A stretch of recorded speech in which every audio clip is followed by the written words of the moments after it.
And that's done by taking samples of elephant dung in the field, extracting the DNA, and producing a map. And it's that reference map that we use to compare to the genotype in the ivory to assign its origin.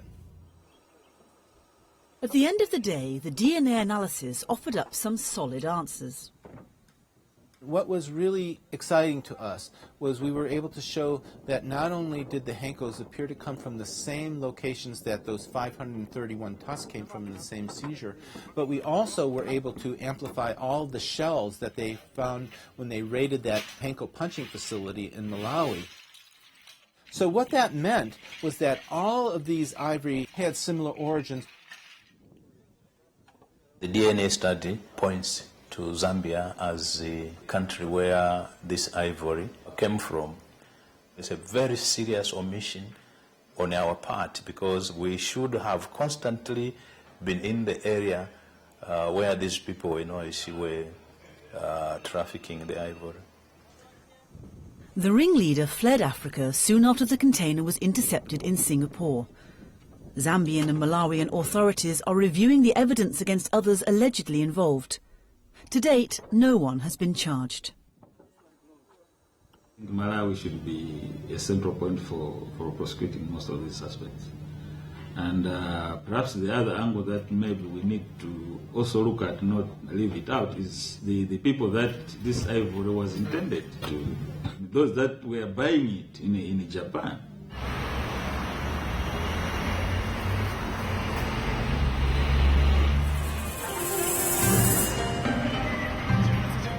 We know the fact that Japan is one of the biggest consuming country of ivory. Ivory is mainly used for hankos, its personal name seal stamp. Hankos is used instead of signature. It's not illegal to own or sell carved ivory in Japan. Japan introduced domestic regulation system by using the domestic law. The main purpose of this law to conserve domestic endangered species, but at the same time we use this national legislation to control domestic trade of internationally endangered species. According to the law, ivory carving shops and the tusks they use should be government registered. This kind of system, I believe, very effective in Japan to control domestic trade of ivory. A hanko is sold with a certificate showing it was made from registered ivory that was in the country prior to the 1989 ivory ban, or was part of a one-off sale by southern African countries in 1999. However, Japan's registration system is only voluntary. There are big black market of ivory in Japan. The illegal traders try to register illegal ivory as legally imported before the ban and successfully register it. So even if a hanko has a certificate, it is unclear if it came from legal or smuggled ivory.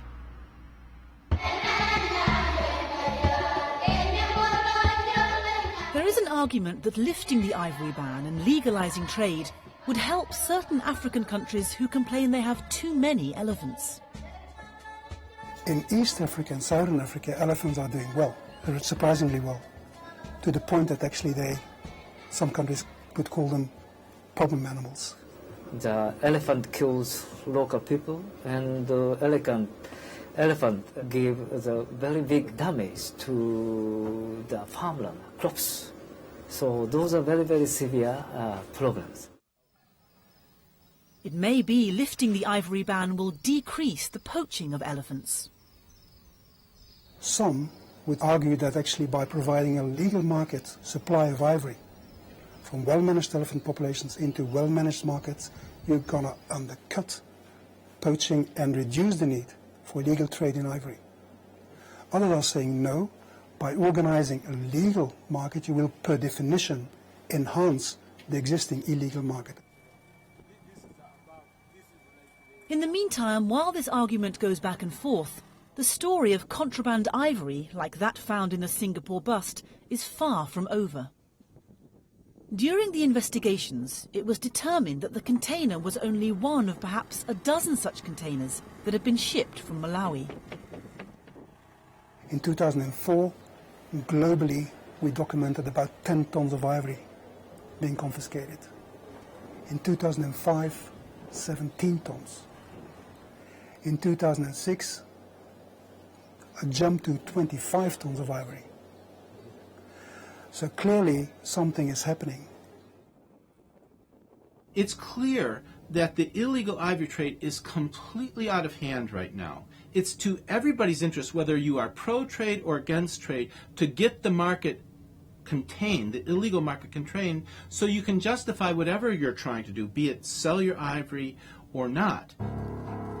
But that's easier said than done. Criminal syndicates span the globe, while cooperation between relevant enforcement agencies is often lacking. The issue is that the law enforcement needs support from all levels, from international, national, even regional. We need to invest in law enforcement. I think if the Japanese people understand the situation of elephant well, they will hesitate to buy ivory handcuffs anymore.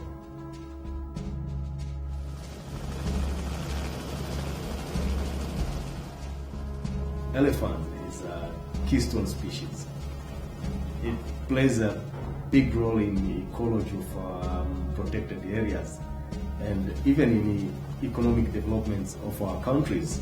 Most tourists would like to come and view elephants. They don't want to come and see the carcasses.